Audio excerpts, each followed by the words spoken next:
سب سے پہلے آپ تمام ناظرین کو ہمارا سلام، اس کے بعد ہم پیش کریں گے تصوف کی روشنی میں اپنا کلام۔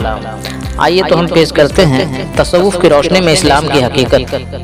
موضوع تفرقہ اسلام 72 فرقے۔ ہاں تو ناظرین سماعت فرمائیں، تفرقہ اسلام 72 فرقے۔ ایپیسوڈ 62 میں آپ حضرات سماعت کیے ایڈیٹر نقاص کلکتہ کی فرمائش، اللہ پاک کے ذات و صفات اور محمد صلی اللہ علیہ وسلم کا عدل و انصاف، مسلمانوں کے باہمی میل و محبت، مسلمانوں کے عدل و انصاف اور قول و قرار، پڑوسی کی ہمدردی سماعت کیے، اور آگے مسلمانوں کی وفاداری سماعت فرمائیں۔ مسلمانوں کی وفاداری دیکھیے، جبکہ مرہٹہ پیشوا سادیس راؤ بھاؤ کے 1,20,000 فوج کا سپہ سالار جنرل ابراہیم خان پٹھان تھا، احمد شاہ ابدالی نے 1748 میں مرہٹوں پر حملہ کر دیا تو حملہ آور ابدالی کے مقابل ابراہیم خان اپنی پٹھان رجمنٹ لے کر مورچہ پر ڈٹ گیا، جن کو دیکھ کر احمد شاہ ابدالی کو سخت تعجب ہوا کہ واہ رے، ہمارے مقابل اور ایک مسلمان کمانڈر لڑ رہا ہے، اس کو کیا ہو گیا ہے، ذرا دیکھیں۔ لہٰذا احمد شاہ ابدالی نے فوراً ایک خط بنام ابراہیم خان لکھا۔ خط کا مضمون یہ تھا کہ ابراہیم خان سپہ سالار افواج مرہٹہ میدانی کی ایک کفار جنو بیان برزامہ دہلی تسلط یافتہ بت مہادیو را ممبر تمکن خواہندہ کرو حیف کے در حمایت ایسا زنگی میکتی واز خدا نمی ترشی از احمد شاہ ابدالی۔ ترجمہ ہے کہ اے مرہٹہ فوجوں کا جنرل سیناپتی، تو جانتا ہے کہ یہ جنوبی لڑاکو بدامن مرہٹے دہلی کی بڑی مسجد پر قبضہ کر کے ممبر پر مہادیو کی مورتی نصب کر دیں گے۔ افسوس تو ان کی مدد کرتا ہے اور خدا سے نہیں ڈرتا ہے۔ راقم احمد شاہ ابدالی۔ ابراہیم خان نے بھی فوراً ایک جواب لکھا جس کا مضمون یہ تھا، بابا چے قنم ای پیشوا ولی نعمت منحش پسرس میرا عمومی خطاب میں کندہ پس دادن خلاف مرجی خدا باشد۔ ترجمہ ہے کہ بابا میں کیا کروں، یہ مرہٹہ پیشوا میرا آقا ہے، میں اس کا نمک کھاتا ہوں اور اس کا بیٹا مجھ کو چچا کہتا ہے، لہٰذا آقا کا نمک کھا کر اس کو پیٹ دکھانا نہ خدا کی مرضی کے خلاف ہے، پھر اس میں خدا سے ڈرنے کی کیا بات ہے۔ ابراہیم خان کے اس جواب سے احمد شاہ ابدالی لاجواب ہو گیا، غصہ میں آ کر لڑائی شروع کر دی۔ لڑتے لڑتے تیر و تلوار کے 166 زخموں سے ابراہیم خان مجروح ہو کر احمد شاہ ابدالی کے ہاتھوں گرفتار ہو گیا۔ احمد شاہ ابدالی نے جنرل ابراہیم خان کے زخموں میں نمک بھروا دیا اور طنز کیا کہ تو نمک خوار تھا، نمک ہی تیرے زخموں کا علاج ہے۔ بحالت تشنگی نمک ہی گھول کر پینے کو دیا۔ زخموں میں نمک کی تاب نہ لا کر ابراہیم خان نزا کے عالم میں پہنچ گیا، سماعت و بصارت گھٹ گئی۔ احمد شاہ ابدالی نے آخری وقت میں پھر طنز کیا کہ میرا کہنا نہ مانا، آخر اب جہنم میں جا رہا ہے، مگر اس مجبور حالت میں رہتے ہوئے ابراہیم خان نے پھر جواب دیا کہ مجھے جہنم کا کیا خوف سناتا ہے جبکہ خدا گناہگاروں کو بخش دیتا ہے۔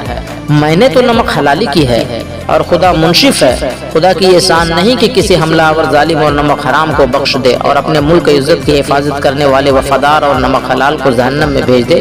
اتنا کہہ کر دم توڑ دیا۔ مسلمانوں کی وفاداری کا یہ عدیم المثال نمونہ ہے۔ مسلمانوں کے باہمی میل و محبت کی پانچوں باتیں اور انسانی ہمدردی میں عدل و انصاف کی پانچوں باتیں عدیم المثال ہیں، جس کی وجہ سے مسلمانوں کو عظیم شہرت ملی اور اسلام و پیغمبر اسلام کو رحمت للعالمین کہا گیا۔ غیر مذاہب والے بھی مانتے ہیں کہ مسلمان قول کا سچا اور وعدہ کا پکا ہوتا ہے، ظالم و سرکش سے نہیں ڈرتا ہے، گرجے کے مسلمان جملہ صفتوں کا مجموعہ ہوتا ہے، اس لیے غیر قومیں بھی مسلمانوں پر بھروسہ رکھتی ہیں اور مذہب اسلام کو اچھا سمجھ کر قوم و مذہب کی ہمیشہ تعریف کرتی ہے۔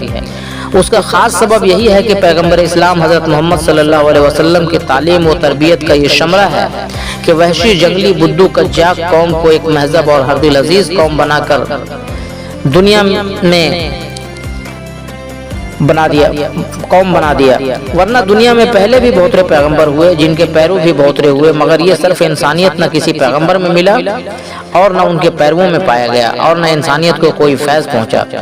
البتہ پیغمبر اسلام حضرت محمد صلی اللہ علیہ وسلم کا احسان و ذرہ نوازی ہے کہ مسلمانوں کو اعلیٰ قابلیت کا شرف بخشا، جس سے انسانیت بہرہ اندوز ہوئی اور عالمی درخشاں نظر آیا۔ خلاصہ یہ ہے کہ دنیا میں صرف پیغمبر حضرت محمد صلی اللہ علیہ وسلم نے سب سے پہلے فرمایا کہ انسان مظہر خدا ہے، لہذا کل انسان بھائی بھائی ہے اور انسانیت کی خدمت ہی سب سے بڑی عبادت ہے۔ اب ایک اہم سوال پیدا ہوتا ہے کہ جبکہ قوم مسلمان جملہ صفتوں سے بھرا پورا اور ان کا مذہب نور سے معمور ہے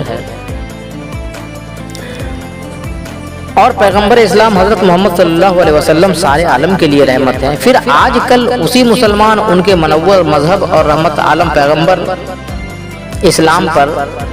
اسلام پر کیوں غیر قومیں انگشت نمائی کرتی ہے؟ جیسے ابھی امریکہ سے ایک کتاب ریلی جیش لیڈر نامی نکلی، اس میں لکھا گیا ہے کہ حضرت محمد ایک لڑاکو لیڈر تھے۔ انگلینڈ سے ایک مورخ ٹوائن بی نے لکھا ہے کہ حضرت محمد غریب اور ان پڑھ تھے، بزور طاقت اپنی پیغمبری منوا لی۔ یروشلم سے ایک کتاب یروٹیکا نامی نکلی، جس میں لکھا گیا ہے کہ اسلام اور قرآن میں زیادہ تر عیاشی اور لڑائی جھگڑے کی باتیں بھری ہے۔ غیر ممالک سے ایک کتاب میں یہ لکھا کہ مسلمانوں کو وشواس ہے کہ مرنے کے بعد جنت ملتی ہے، جہاں خوبصورت کنواری لڑکیاں اور حسین لونڈے ملتے ہیں۔ اس جنت کو حاصل کرنے کے لیے اتنا کافی ہے کہ یہ مسلمان 5 وقتہ نماز پڑھے اور تلوار لے کر میدان جنگ میں کٹ مرے۔ غیر قوموں کی اس انگشت نمائی پر علماء دین جاہل مسلمانوں کو ساتھ لے کر احتجاجی مطالبہ کرتے ہیں کہ اس فلاں کتاب کو بند کیا جائے، اس سے توہین اسلام ہو رہی ہے۔ اس سوال کو نہایت سنجیدگی سے سوچنے کی ضرورت ہے کہ آخر کیا بات ہے کہ ابھی کل تک دنیا والے اسلام و حضرت محمد صلی اللہ علیہ وسلم کو رحمت کہتے رہے اور آج یہ سب ایسا کہہ رہے ہیں جیسے مسلمان کبھی ہر دل عزیز تھا اور آج مسلمانوں کو حقارت و نفرت کی نظروں سے دیکھا جاتا ہے۔ مسلمان کبھی قول کا سچا، وعدہ کا پکا تھا، مگر آج مسلمانوں کو زمانہ کا جھوٹا اور ڈھلمل یقین سمجھا جاتا ہے۔ مسلمان کبھی عادل اور منصف تھا، مگر آج مسلمان خائن اور غبن میں ملوث پایا جاتا ہے۔ مسلمان کسی کی عزت و آبرو کا نگہبان ہوتا تھا، مگر آج مسلمان عصمت فروشی میں ملتا ہے۔ اسی طرح برعکس مسلمانوں کا مذہب بھی ہے کہ وہ اسلام جس سے زمانہ روشن ہوا، مگر آج اسلام خود مسلمانوں کو بھی روشن نہیں کر سکتا ہے۔ وہ اسلام جس نے اقوام عالم کے فرقہ فتنہ کو ختم کیا، مگر آج خود اسلام ماننے والوں میں فرقہ بندیاں ہو رہی ہے۔ وہ اسلام جس نے انسانی جنگ و جدل کو ختم کیا، مگر آج خود مسلمان ایک دوسرے سے جنگ آزما ہیں۔ وہ اسلام جس نے کفار و مشرکین کو صاف طینت بنایا، مگر آج خود مسلمان گندہ ذہنی میں غرق ہے۔ وہ اسلام جس نے عدل انصاف سے زمانہ بھر دیا، مگر آج مسلمان بے ایمانی شیطانی کو انصاف سمجھتا ہے۔